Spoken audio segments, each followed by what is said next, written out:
नमस्कार। Astro sky channel में आप सबका स्वागत है।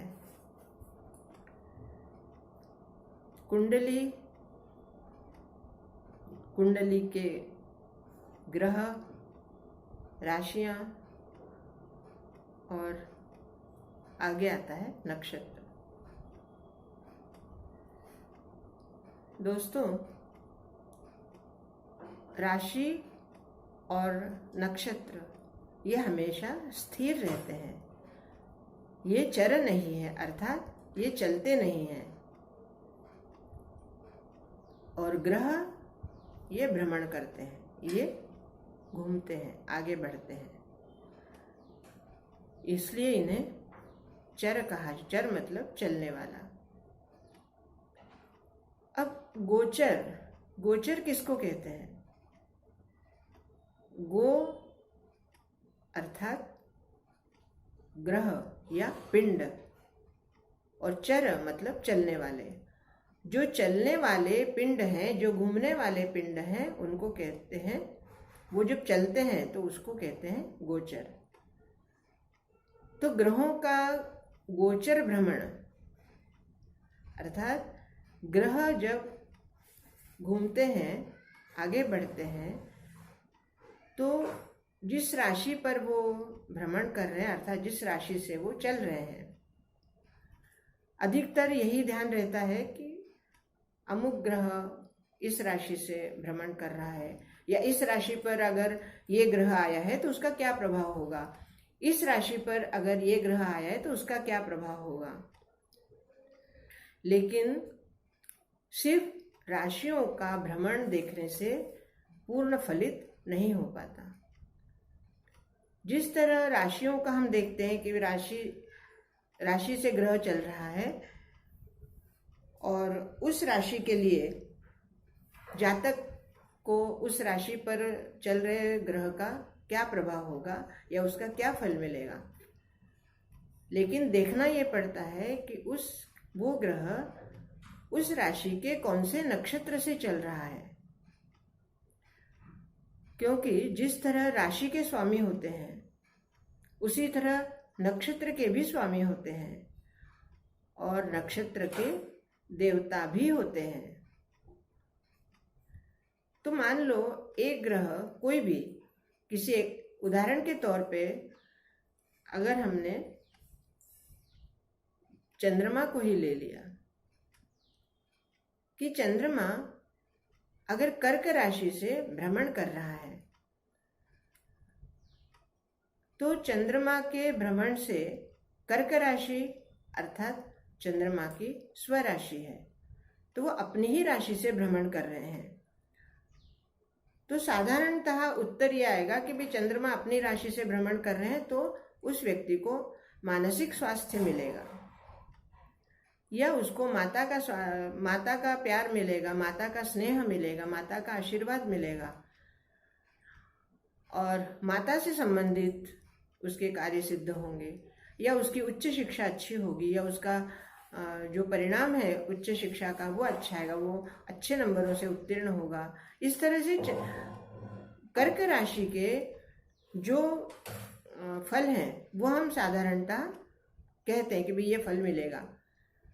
लेकिन इसमें अगर कर्क राशि मान लो आपकी विरुद्ध राशि है या आपकी विपरीत राशि है, तो इन फलों में कमी हो जाएगी।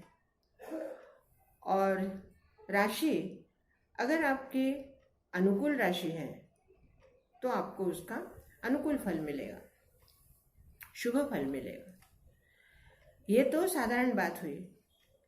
लेकिन चंद्रमा कर्क राशि से 3 नक्षत्रों से भ्रमण करते हैं,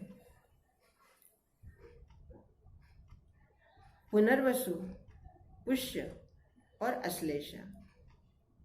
अब पुनर्वसु नक्षत्र में अगर चंद्रमा है तो पुनर्वसु नक्षत्र के स्वामी है गुरु बृहस्पति।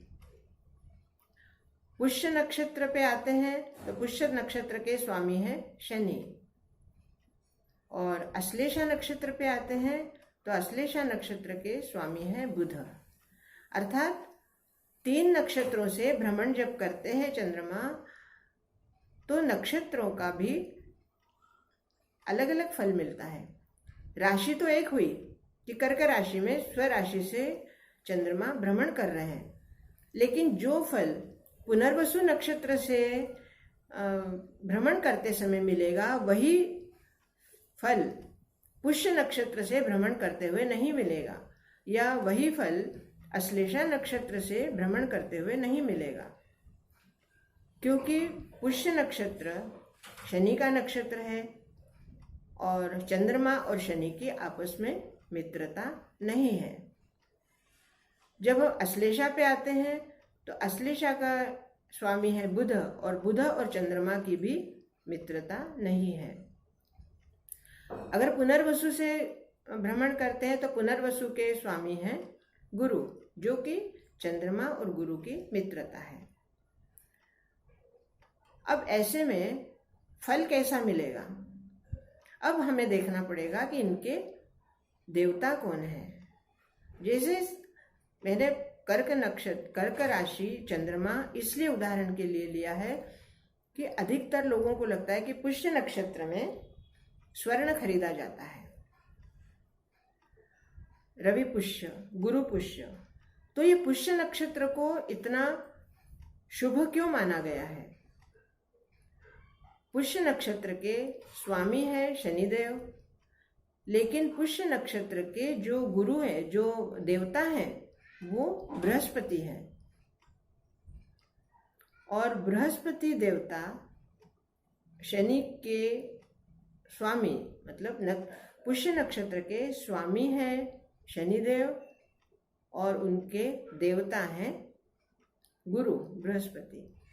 और चंद्रमा जब पुष्य नक्षत्र से भ्रमण करते हैं तो स्वराशि और देवता गुरु, इन दोनों की वजह से शनिदेव का जो विपरीत परिणाम है वो नहीं मिलता।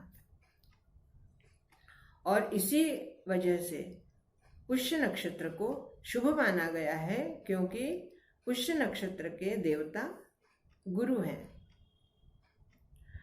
अब अश्लेषा नक्षत्र पे अगर चंद्रमा है तो अश्लेषा नक्षत्र के स्वामी बुध है और उनके देवता सर्प हैं।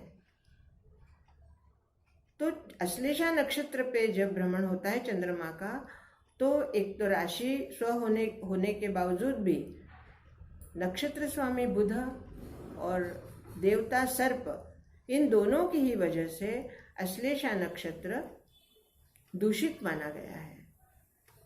या अश्लेषा नक्षत्र पे अगर किसी का जन्म होता है तो उसके लिए शांति कही गई है, और शांति अर्थात शांति पूजा, नक्षत्र शांति। और जब नक्षत्र शांति की जाती है तब बुध और सर्प, इन दोनों की ही व्यथा जो जातक को मिलने वाली होती है, उस व्यथा से उसको कहीं ना कहीं आराम मिलता है या व्यथा कम होती है।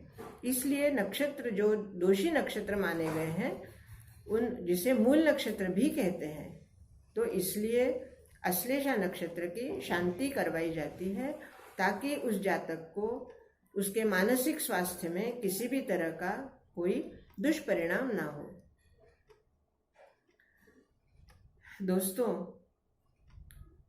कुंडली, ग्रह, नक्षत्र और इस नक्षत्र के बारे में एक और बात है कि जो नक्षत्र, जिस नक्षत्र में जन्म हुआ है, उस नक्षत्र से ही महादशाएं शुरू होती है। और नक्षत्र जब भ्रमण करता है ग्रह, तो उस नक्षत्र से उस जातक को कैसा, कितना लाभ मिलेगा, या शुभ होगा या अशुभ होगा, इसके बारे में मैं आपको अगले वीडियो में बताऊंगी। फिलहाल इतना ही। इसके बारे में अगर आपके मन में कोई जिज्ञासा हो, कोई प्रश्न हो, तो आप अवश्य पूछिए। आपकी शंका का समाधान मैं आपके समाधान के अनुसार करने की कोशिश करूंगी। बहुत बहुत धन्यवाद।